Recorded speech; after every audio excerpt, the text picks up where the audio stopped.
Test this audio way, and hopefully it works.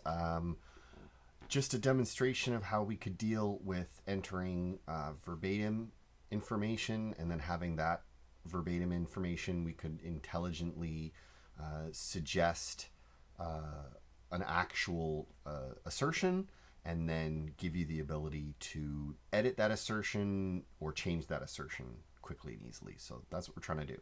Enter your verbatim stuff, and then rather than having to then, maybe enter every little thing, we can actually infer a lot of this and just assume that it's correct. And hopefully it is most of the time. So, for instance, most of the time, let's say I have a locality, latitude, and longitude. So I will enter my verbatim locality, and then I will enter my latitude and my longitude. I can now infer, based on the data you just gave me, a whole bunch of stuff and fill out all of these for you, because I can figure out where that place name is according to a third-party service and give you that information. And then, of course, I can do the georeferencing. All we're really doing here is converting whatever you wrote in the verbatim into the decimal field, and then we're saying that's it. You've georeferenced it. But what I can do further is I can go into this little geosuggest item, which could be permanently visible, but I don't think so. I think you're going to want to sort of engage it and get rid of it. So I've sort of hidden it here behind this button where you can open this guy up, and it will give you an actual visual feedback of where you think that georeference and that place name actually is. Assuming, of course, in this case, we don't have a conflict between place name or anything. I'll show that in a minute. But what I can do is, if I entered my verbatim latitude and longitude, and it spits out this decimal latitude and longitude, and it puts it right in the middle of this polygon, because whoever wrote this down just did a quick Google search, and that's what they wrote on the label at the time. But that's not precise enough. I actually know it's this field down here. So I should be able to move this point by just clicking and dragging, and move that point down there, and it will just update my assertion.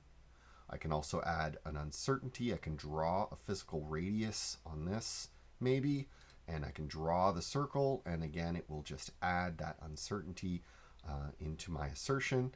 And then when I'm done with this kind of geosuggest stuff, I can just get rid of it. And so there is my verbatim data, and then here is my sort of corrected assertion data. So that's one way to deal with it.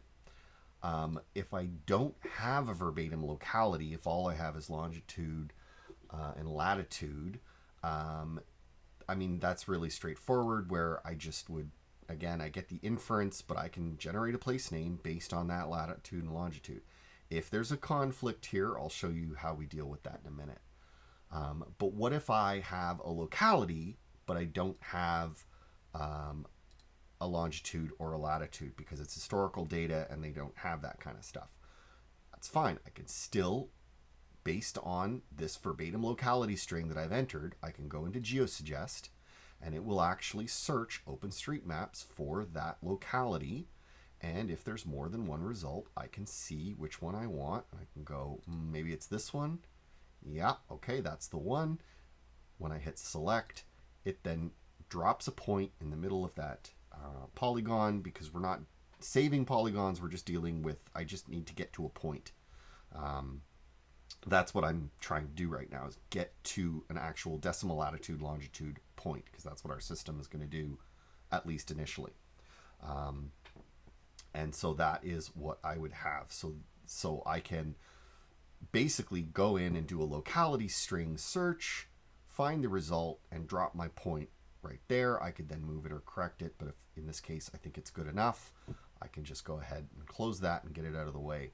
And so again, with just a locality, using this geosuggest feature, I could theoretically go in and get georeferencing and toponymy or place names from that data. I just have to have some kind of third-party system that will allow me to search for that data.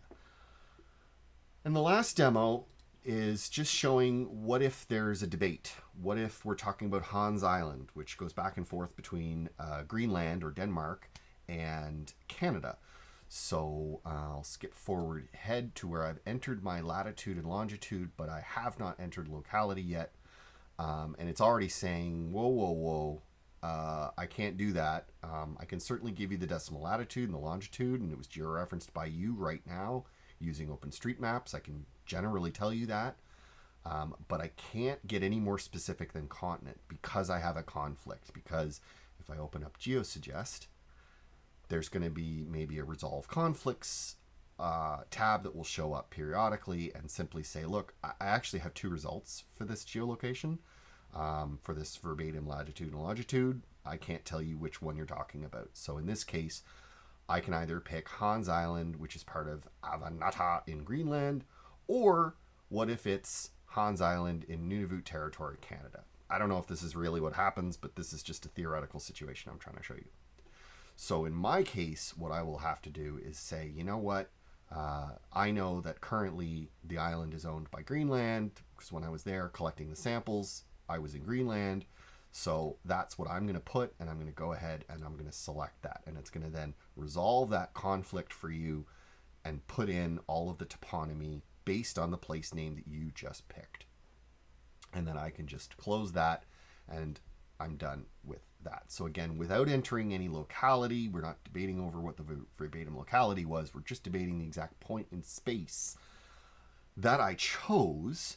And if there was a conflict, as in this case, I could maybe just pick it from the list. Maybe I could just look, oh, you know what? I have a conflict here. I have two options.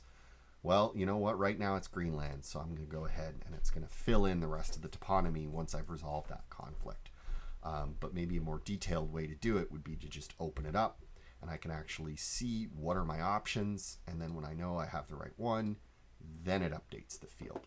So again, one possible way to fix this problem, but what I have shown here is I can enter a verbatim locality or a latitude and longitude and we can actually use a third-party system to just infer all of that data. Now, if you don't like any of that data, you can go ahead and edit any one of these blue fields. It will stop being blue, telling the person this is no longer a machine-generated field. This is now a user-generated field. And they're just the most basic color coding. You'll learn to recognize those two different types of fields, because that is what we're talking about here. Is we're going to have user-generated fields, but we also have, or we can have, machine-generated fields. And they might save you a lot of time and headache.